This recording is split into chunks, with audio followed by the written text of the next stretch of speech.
All good things must come to an end. Even my lack of tech videos. Wait, that was a good thing? Whatever. The wacky world of MultimediaJay. Wintertime Rebel season is in full swing here at the Geek House. I have the twin stack mana potion humidifiers trying desperately to get the humidity in this place above 30%. Of course, I haven't been home for very long, or I haven't been running them for very long, I should say. I've been going over a few things because it's the deadest time of the year at the 9 to 5, so I have to make the decision. Do I want to take an entire month off and just collect unemployment and work on things like these videos and stuff around the house and stuff like that?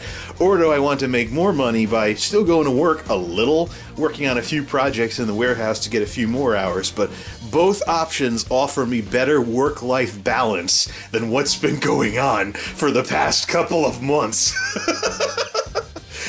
I will take partial credit/blame for not being around as long as I have, because I've been playing video games that have got me into, Forza Horizon 4, great game. I also got back into Final Fantasy 14 with a few quality of life improvements that have come out with that game, and ESO, I'm curious as well. Matter of fact, this is the first time that I've had subscriptions going for 2 MMOs at once, but I don't have the full sub for Final Fantasy because I only have one character. So I'm going to use the discount sub that only gives you one character, but that's another discussion entirely, and definitely another video entirely. I wanted to talk about, I want to get into hardware and stuff like that, but get some good shots of the Christmas tree, because now that all the Christmases are over, but I'm still in wintertime rebel mode, I'm going to put the Bah Humbug hat away, and I'm going to take all the ornaments off the tree and leave it just as a nice little fiber optic piece of greenery for the remainder of winter, because fight the power! We just had a double whammy ice storm cold snap after all these folks were like, "Where's winter? There hasn't been enough winter!" Yeah. Winter kind of reminded us that it was still out there somewhere, with a double whammy of the absolute worst winter weather we get here in Connecticut. Ice crap, and then a deep freeze, flash freeze immediately afterwards. Oh, and it's supposed to rain tomorrow, so it was just a flash in the pan as far as winter is concerned. Whatever. So here's the project area, a little sloppier than usual, but so is most of the Geek House after all these months of working, sleeping, and playing video games. But now that I actually am going to get a chance to have some work-life balance again, there is some hardware tinkering that I want to do, but it's, as I said earlier, it's not going to be the only thing I'm taking care of on this channel. I want to make videos about the games I'm playing as well, so you can know why I'm so obsessed with the games that I get obsessed with. With the dissolution of Play Some Stuff and things along those lines. That's not to say that I haven't really been doing things with hardware. I just haven't really felt like it was all that interesting enough to make videos about.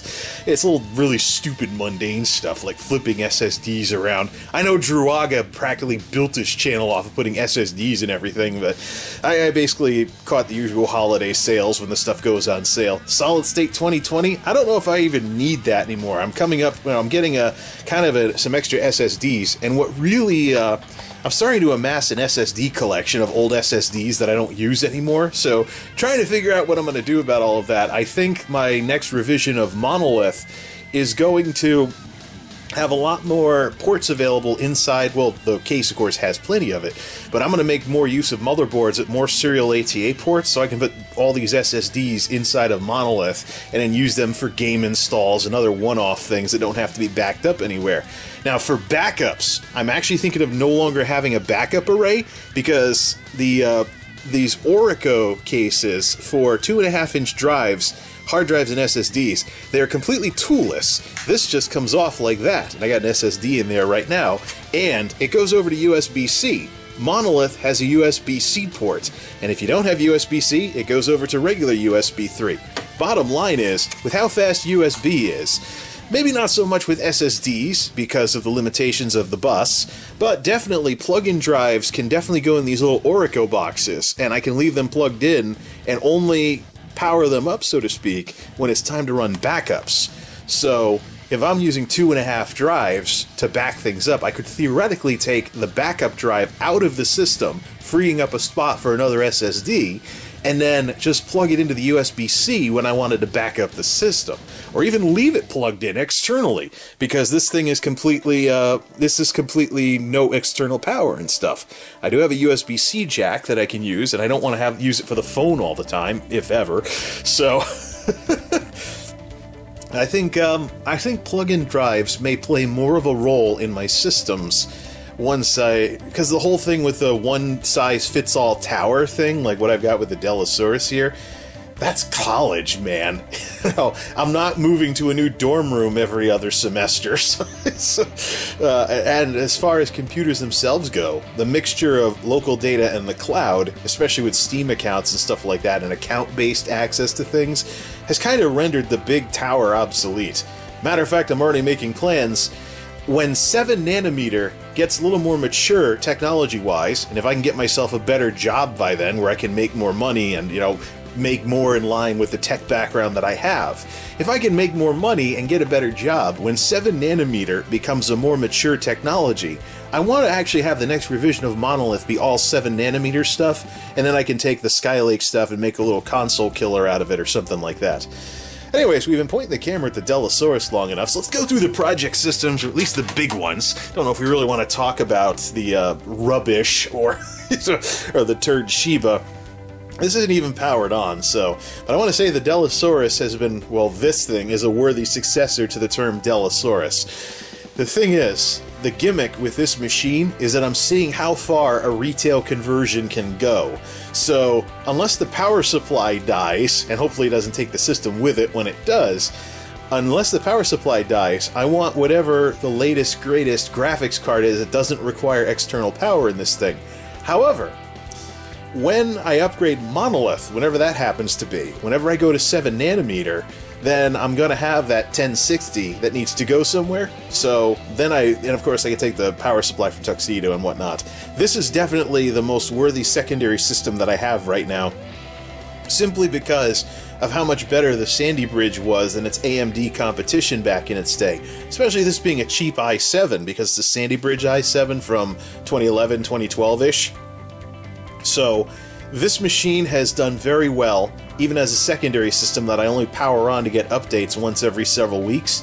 And it plays games pretty well, even with the it's one setting below whatever it is that I'm playing on Monolith. So if Monolith plays a game on Ultra, this plays it on High, Monolith's on High, this plays it on Medium, etc., etc. So I don't really lose too much graphical fidelity. But one thing that Forza Horizon 4 has had me paying more attention to in recent weeks and months is how well a game is coded. I can get 60 frames a second without batting an eye at 1080p in Forza. It's an event if the frames ever drop. Same thing with Final Fantasy. It runs the game smooth as butter, whereas other games aren't as coded as well and they don't run as well. So there's more frame drops down to 40 frames a second, etc. So I'm looking at how well games are coded, and not just the horsepower that I have running them. That's probably another discussion that we could have later on, but that's where the Dellosaurus stands, is that it basically makes all the other project systems not worth hooking up, more than, just to be curious about YouTube videos. So I really don't know what I'm going to do with Tuxedo and the Silver Bullet from here on out, because I really don't need to be doing anything except experimenting with them. In terms of regular usage, Monolith does everything I want it to, and so does this machine, but this machine isn't seeing enough power on time because of how well Monolith runs. And speaking of which, here is Monolith running Final Fantasy XIV Stormblood, with a key difference with my setup from the last time I did any of this stuff. I'm going through the AV receiver directly, and only using the PC-only channel when I have the sound system turned off. I was cloning things earlier and then wondering when my frames were dropping. Looks like in games like Forza and whatnot, there are some limits that kick in with frame rate and things like that if it's cloning to 2 displays, but when you actually just change the source and do everything through the AV receiver and then just switch back to the other source if the AV receiver's turned off, then you basically get the equivalent of a single display without the HDCP issues when watching movies and without the frame rate dips in games like Forza, when playing games. So a slight modification that I no longer clone displays. I just set my TV settings to be the same on both HDMIs, so it doesn't look any different. All that changes is whether I'm using the little 1-watt Logitechs or the actual formal sound system. As far as Tuxedo and the Silver Bullet go, they still have their uses if I want to experiment and tinker with them, but they have issues right now. I did manage to get the Silver Bullet up to quad-core by reapplying the thermal paste that I screwed up when I messed up the system last go-around. So, yeah, and of course I did record a Wacky World of MultimediaJay, but I put half the footage on the digital camera, so the audio was muddy. And ultimately I decided, nah, I don't want people complaining about that, so I wound up not uploading it. I still have the footage, it's been sitting there since last summer, but the audio gets muddy half the time because I thought I could get better quality by using the digital camera a little more, but I forgot why I bought the digital camera, and it was not to replace the camcorder. Tuxedo has RAM issues. It's running off the flaky original 8 gigs from 2010, which sometimes doesn't work right, so only 4 gigs registers. Either way, because the Delosaurus, of course, went with Tuxedo's RAM, even though the RAM from Tuxedo is really too fast because his motherboard isn't overclockable, then that basically means Tuxedo is just a gimmick system at this point. It's a power hog anyways. We're talking pre-Ryzen AMD here. It's only good, it's only useful for seeing how long those hardware combos remain viable.